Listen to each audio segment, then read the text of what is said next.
Buenos días.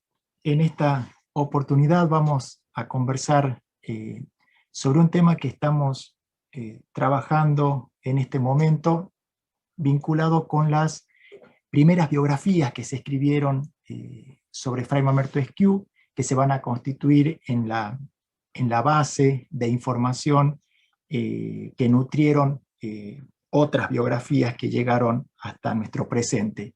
Eh, Estas biografías a las que nos vamos a referir no tuvieron demasiada trascendencia, pero la información que presentan, como digo, nutren a las próximas biografías.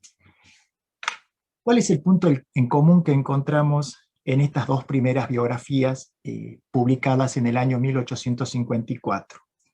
Ambas surgen a partir del inicio de esa fama temporal de Fray Mamerto Esquiú, a partir del sermón de la Constitución del 9 de julio de 1853 y de otro sermón que Fray Mamerto va a predicar el 28 de marzo de 1854 en ocasión de la instalación de las autoridades constitucionales, las autoridades nacionales. Ambos sermones Esquiú los predica en la iglesia matriz de Catamarca, en el edificio anterior al que nosotros conocemos hoy como Catedral Basílica, y a partir de ahí es, como lo dijimos, el inicio de esa fama que en muchos momentos para Esquiú va a ser una carga, y como él lo deja escrito, también lo va a mortificar muchísimo, y por eso va a iniciar también en distintos momentos de su vida esos exilios voluntarios que él realizaba para alejarse también de estas glorias terrenales y de estas manifestaciones de afecto, de respeto que recibía también, sobre todo por su oratoria, ¿no? Que en ese momento ha sido reconocida por personalidades representativas, no solo de la política, sino también del periodismo. Pensemos que Dalmacio Vélez Arfiel, Miguel Navarro Viola, Pedro Goyena, Joaquín B. González, Nicolás Avellaneda, van a manifestar el interés que en ellos genera la vida y la obra de Fray Mamerto Esquiú. Pero ahora nos concentremos en el año 1854. Había pasado un año de que la gente había empezado a hablar de Fray Mamerto Esquiú a nivel provincial y nacional, y es importante entonces concentrarnos en este momento para advertir el surgimiento de estas dos biografías. La primera va a ser presentada el 13 de julio de 1854 por pedido del gobierno de la Confederación. El gobierno de la Confederación, desde Paraná, pide al gobierno provincial que remita copia de los sermones pronunciados por Fray Mamerto Esquiú, y luego que incorpore a esos sermones también una noticia biográfica. Esa noticia biográfica fue encargada a dos franciscanos, Fray Wenceslao Achával y Fray Eulogio Pesado. Ambos, el apellido original es Pesao, que luego deforma en Pesado y aparece indistintamente. Estos dos franciscanos tuvieron trato con Fray Mamerto Esquiú. De hecho, Esquiú era uno de los discípulos preferidos de Wenceslao Achával. Wenceslao Achával será más tarde obispo de Cuyo, va a tener una obra en la iglesia muy importante. Como dato anecdótico, podemos decir que en la epidemia de cólera del año 1868 en Catamarca, Manuel Soria publica que se repetía en ese momento que Wenceslao Achával, que ya había sido electo obispo de Cuyo en un viaje que había hecho a Buenos Aires, se había contagiado, y que luego en Catamarca se bañó en el río del Tala, y que a partir de ahí difundió los contagios. Eso era un comentario de la época que siempre lo vinculo cuando hablo de Wenceslao Achával, que tiene una vida y una obra mucho más rica e interesante para abordarla. Y tiene entre sus obras el hecho de ser uno de los primeros biógrafos de Fray Mamerto Esquiú.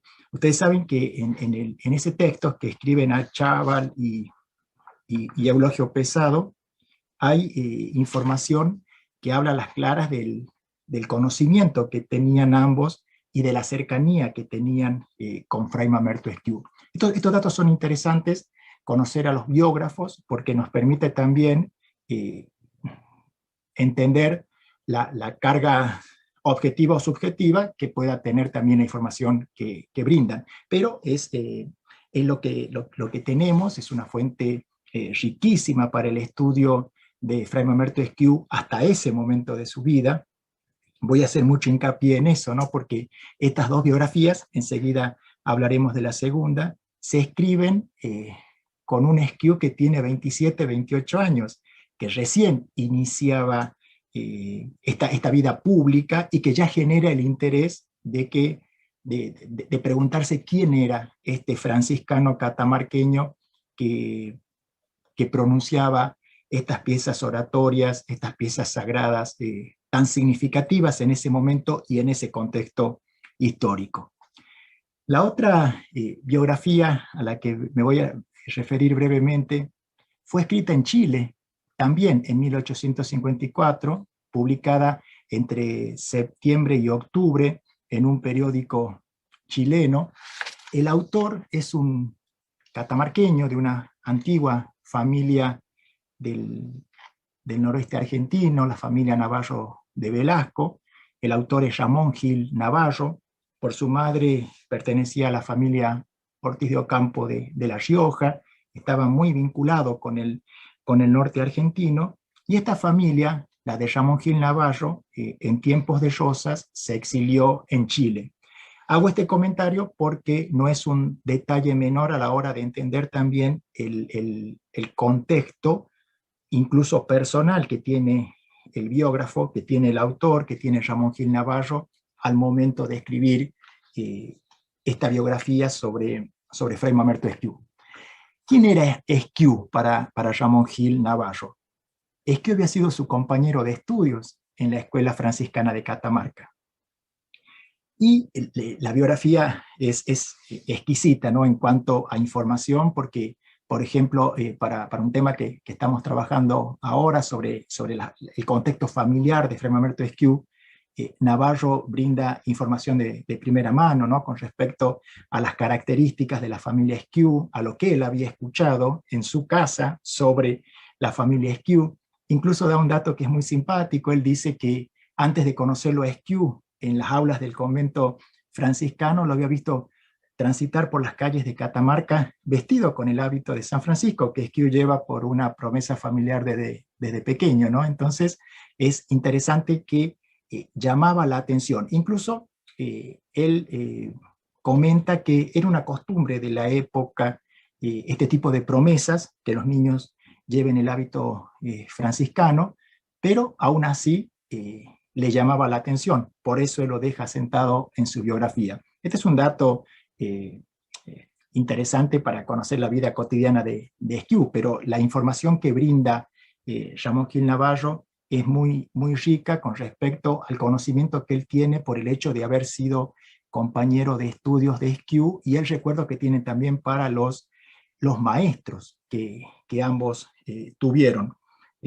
Pensemos en el tiempo transcurrido en el convento, en la escuela franciscana, en las enseñanzas recibidas y en el hecho de haber compartido vivencias propias de compañeros de estudio. Entonces tenemos que estas dos primeras biografías, escritas en el año 1854, surgen a partir del interés que generan los sermones pronunciados por Esquiú.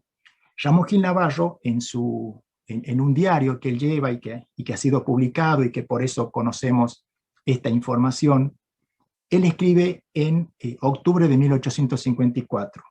Escribe desde Chile, estando él radicado en Chile. Hoy llena toda la República Argentina la fama de este joven orador, mi amigo y condiscípulo. Ha pronunciado 2 hermosos sermones en la matriz de aquella ciudad, el uno con motivo de la jura de la Constitución y el otro al establecerse las autoridades constitucionales. La prensa de todas partes se ha desatado en elogios, preguntando al mismo tiempo de dónde ha podido salir ese famoso orador allá en los rincones de Catamarca.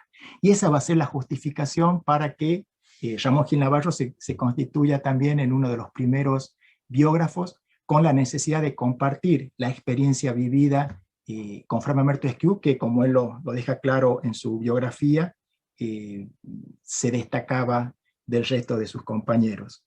Es importante la información que brinda y que a veces,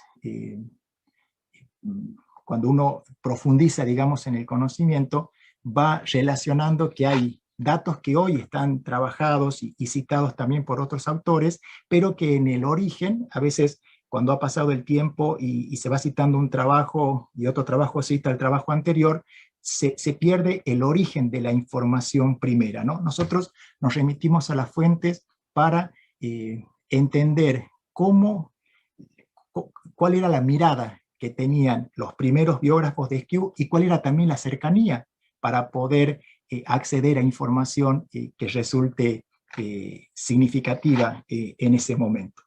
Y para terminar, quiero comentarles también en esta línea de investigación sobre las primeras biografías de Esquiú, un escrito que se titula Breves apuntes, escritos por el padre Esquiú y tomados de un libro titulado Historia de mi entendimiento, del mismo reverendo padre, que este texto autobiográfico, que surge de la pluma de Fray Mamerto Esquiú, también fue incorporado junto con los sermones y junto con la biografía que escriben Achával y Pesado, fue incorporado en el envío que se realiza al gobierno central de la Confederación, al gobierno nacional de ese momento.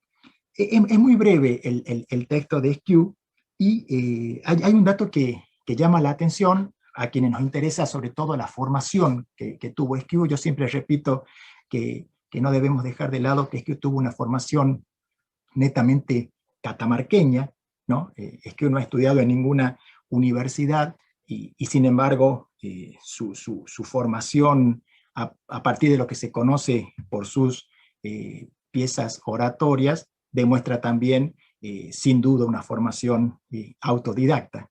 Entonces es importante pensar, he leído por ahí que Esquiú es egresado de Chuquisaca, es un error. Esquiú tiene una formación netamente catamarqueña y eso no es un dato menor a la hora de comprender el valor que tiene su mensaje.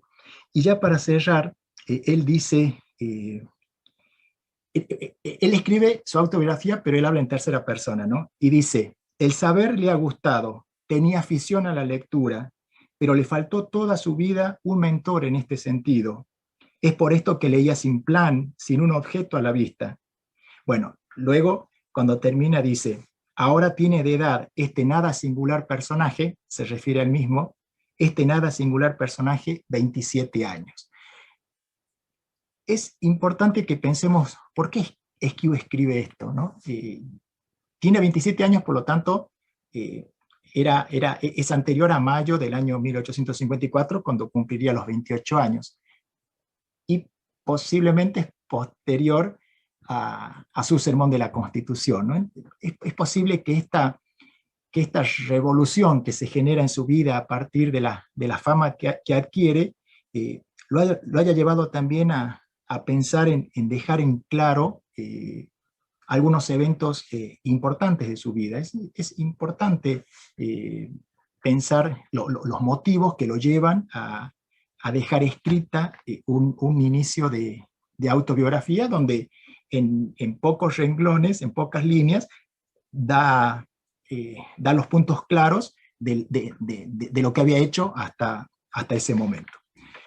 Entonces, para terminar, pienso que es importante repensar en el origen de las fuentes que nos llevan a conocer hoy la vida de Fray Mamerto Esquiú. Las primeras, estas biografías a las que nos hemos referido, surgen a partir de un evento que es clave en la vida de Esquiú, sus sermones y que van a ser una marca a lo largo de su vida. Pero como, repito, pienso que qué importante tiene que haber sido el impacto que generaron estas piezas oratorias que llevaron a que los gobiernos, el gobierno provincial, el gobierno de la Confederación, y también quienes lo conocían a Esquiú, como el caso de Ramón Gil Navarro, hayan tenido la necesidad de transmitir a través de la publicación de una biografía, transmitir al país y al mundo y a toda Catamarca quién era Fray Mamerto Esquiú. En otro momento que nos encontremos podemos continuar pensando esta línea de investigación con respecto a las biografías. Sobre todo me interesan las que surgen en el siglo XIX, y en especial van a aparecer varias a partir de su muerte, pero me interesa que profundicemos y que pensemos en estas que están escritas en vida de Esquiú y a poco de iniciarse la fama temporal, como dicen los autores, que se basa sobre todo en el efecto que causan sus sermones. Bueno, muchísimas gracias y espero que le haya resultado útil esta información.